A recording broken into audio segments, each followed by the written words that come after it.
El buen amigo Isaac acaba de sacar otro video donde dice que nosotros no hemos entendido al papado y él es el único que lo entiende. Ajá. Vamos a tratar de ver algunas de las barbaridades que dijo nuestro buen amigo Isaac, a quien, por cierto, el asunto no es personal, Isaac. Es decir, yo puedo creer que como persona estés tratando de hacer lo mejor posible. Lo que sí no me entra en la cabeza es que admitas contradicciones dentro de lo que tú mismo dices. Vamos a ver algunas de ellas. Te quejas de todas estas cosas, que están partiendo la iglesia en miles de sectas. Tú dices que prefieres la prudencia porque no tienes pruebas concretas y evidentes. Dices que Santa Catalina de Siena instó al Papa a convertirse, a salir del error. Luego dices que San Pablo también instó a San Pedro a salir del error. Luego por ahí dices que seamos lógicos, que no seamos tontos, que la promesa de Cristo de las puertas del infierno que se tiene que cumplir, que no seamos tontos, ¿verdad? Bueno. Y por ahí tú insistes mucho en el no me consta que se haya pasado tal cosa. Ok.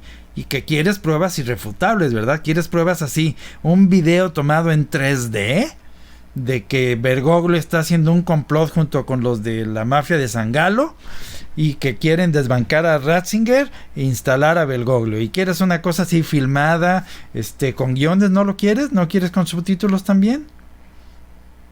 Bueno, mi estimado, ¿en qué ciudad vives? ¿En qué mundo vives? ¿En qué Matrix estás tú?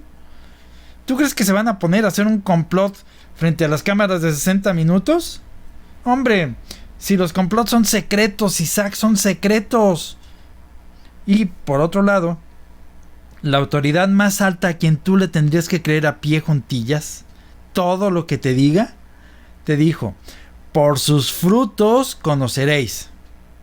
A ver, Isaac, yo estoy de acuerdo en que no te conste y que no hayas estado ahí cuando hicieron el complot para desbancar a Ratzinger. Y digo Ratzinger porque tampoco es papa, pero bueno. Te lo creo. No estuviste ahí, ni yo estuve. Lo que sí estoy es aquí y ahora, y estoy viendo los frutos de todo lo que hayan planeado. Y Cristo dijo, por sus frutos conocerás. Entonces yo estoy conociendo que hubo un complot porque es evidente que están tratando de destruir la fe católica. No digo a la iglesia porque no pueden tocar a la iglesia, aunque ustedes digan que la iglesia está sufriendo. No, señores, la iglesia no puede sufrir. Sufren las personas que se salen de la iglesia católica por la herejía. Nada más. Y la iglesia se quedó más chica. ¿Sí? Entonces, tú no me consta, Isaac. Los frutos te deben de constar. Los frutos. Analiza la realidad y entonces verán lo que no viste tú tras bambalinas. Ustedes están partiendo el catolicismo en miles de sectas y nos lo dices a nosotros, los que nosotros decimos que Roma no es católica. Ok. Tú dices que la Roma en la que tú estás sí es católica, ¿verdad? Bueno. ¿Está de acuerdo Burke con lo que dice Snyder? Y lo que dice Snyder está de acuerdo con lo que dice Marx de Alemania. Y lo que dice Marx de Alemania está de acuerdo con lo que dice... ¿qué otro obispo raro tenemos? Ah, sí, los de Nueva York. Por el amor de Dios, ni siquiera ustedes están de acuerdo. Tú no crees lo que dice Bergoglio. Entonces, quienes están partidos ya en miles de sectas son ustedes. No tienen ustedes una unidad en la fe. Todos ustedes no creen lo mismo. O si no, ¿por qué están discutiendo si van a ordenar mujeres o no? ¿Porque todos creen lo mismo? No, hombre. Para ustedes no hay asunto que ya no esté sujeto a discusión. Ustedes creen posible cualquier barbaridad que se les ocurra. No tienen unidad en la fe dogmática. Mi estimado, estudia historia.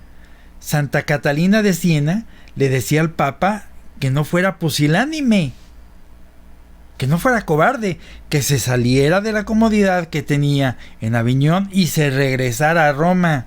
Ese era todo el problema, que dejara Aviñón y se regresara a Roma. ¿Cuál barbaridad, cuál herejía es eso?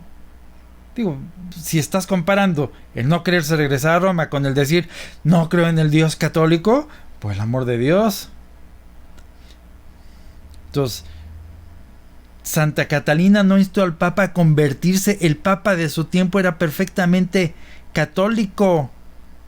Lo único que no quería las broncas de Roma. Estaba muy a gusto en Aviñón. Y eso no es herejía. Luego dices, hasta San Pablo corrigió a San Pedro. Ok, ¿de qué estaban hablando, Isaac? ¿Cuál era la bronca que tenían en ese momento San Pedro y San Pablo? Te lo diré. Estaban hablando sobre si hacerse la circuncisión o no. Ahora bien, tú dime, ¿es indispensable para que uno se salve el hacerse la circuncisión? Si no me la salvo, si no me la hago, no me salvo. Si no me lo corto, no me salvo. Entonces, San Pablo corrigió a San Pedro en algo dogmático. ¿O no has entendido ni siquiera lo que es un dogma? Un dogma son las verdades de fe indispensables para que te salves. ¿Es indispensable que te cortes aquello para que te salves?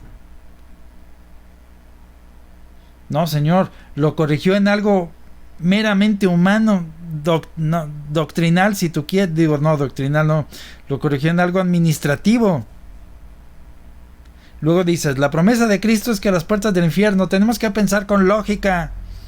Mi estimado, ¿cuáles promesas de Cristo vas a creer? Cristo le prometió a San Pedro, yo, Cristo, he rezado para que tu fe de Pedro no decaiga. Tu fe no decaiga. ¿Esa promesa no vale? ¿Esa promesa para ti no vale? Cristo le prometió a San Pedro que él ha rogado para que su fe de Pedro no decaiga. Pero Pedro traicionó a Cristo, lo negó. Sí, ¿qué le dijo Cristo? Le dijo, cuando hayas regresado, tú eres el encargado de confirmar en la fe a tus hermanos.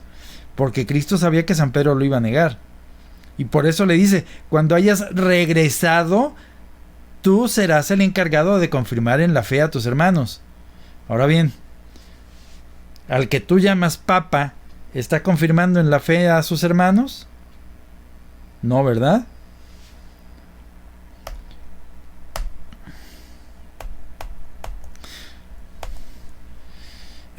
Luego, tú sales con que Snyder tiene la razón. Ok. Tú pones enfrente lo que dice Snyder, a quien tú le das todo el crédito, y yo pongo por delante lo que dice la Constitución Dogmática Pastor Eternus. Y se contradicen entre los dos, y entre los dos tú prefieres a Snyder. Ahora bien, ¿qué dice la Constitución Dogmática Pastor Eternus? Dice, este carisma de una verdadera y nunca deficiente fue por lo tanto divinamente conferida a Pedro y a sus sucesores en esta cátedra. Este carisma, ¿cuál carisma? El de la infalibilidad pontificia. ¿En qué consiste este carisma? En una verdadera y nunca deficiente fe. Verdadera, es católica, siempre. Nunca deficiente fe. ¿Qué parte de nunca no entiendes? Ahí te está diciendo que el dogma, que el carisma de la infalibilidad es siempre operante porque la fe de Pedro nunca es deficiente. ¿Qué parte de nunca no entiendes? ¿Qué parte de nunca no te queda claro? Nunca quiere decir nunca, nunca, nunca, nunca. ¿Ok? Luego, sigue el Papa, el concilio diciéndonos, pero ya en esta misma época, cuando la eficacia salvadora del oficio apostólico es especialmente más necesaria, se encuentran no pocos que desacreditan su autoridad. Isaac, tú estás desacreditando la autoridad de San Pedro y de sus sucesores, obviamente. Entonces, Cristo dijo en última instancia, o están conmigo o estás contra mí. En última instancia, San Pedro dice lo mismo, o estás conmigo o estás contra mí. Y tú dices, yo estoy a favor de Snyder. Por el amor de Dios, el Concilio Vaticano te está diciendo que esta carisma de una verdadera y nunca deficiente fe. A ver, te voy a hacer una prueba, Isaac. Aquí tengo en la mano, yo soy el último papa, ¿sale?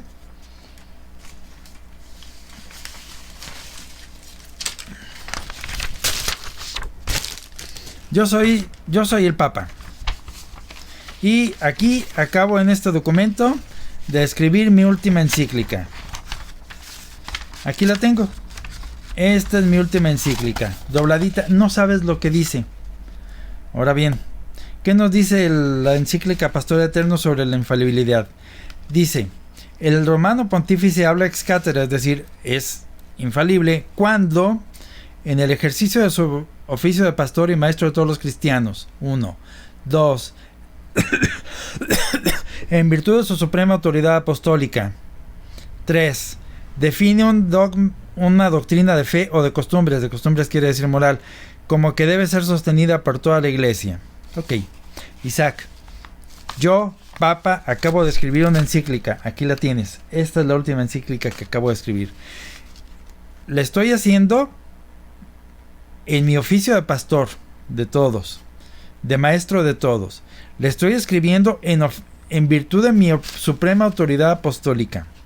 Aquí estoy definiendo asuntos de doctrina, de fe y de moral. Ok. No te digo todavía qué contiene. La pregunta es, Isaac, ¿tú crees lo que dice esta encíclica que todavía no sabes qué contiene? ¿Lo crees o no? Ya sé lo que me vas a decir. Vas a decir, voy a comparar lo que dice esa encíclica con lo que dice el magisterio previo de la iglesia y lo que dice la iglesia anteriormente. Ok. O sea que tú vas a decidir si lo que yo, Papa, escribo es ortodoxo o no. Tú te estás metiendo a juzgarme a mí. Tú decides lo que es verdadero, no yo.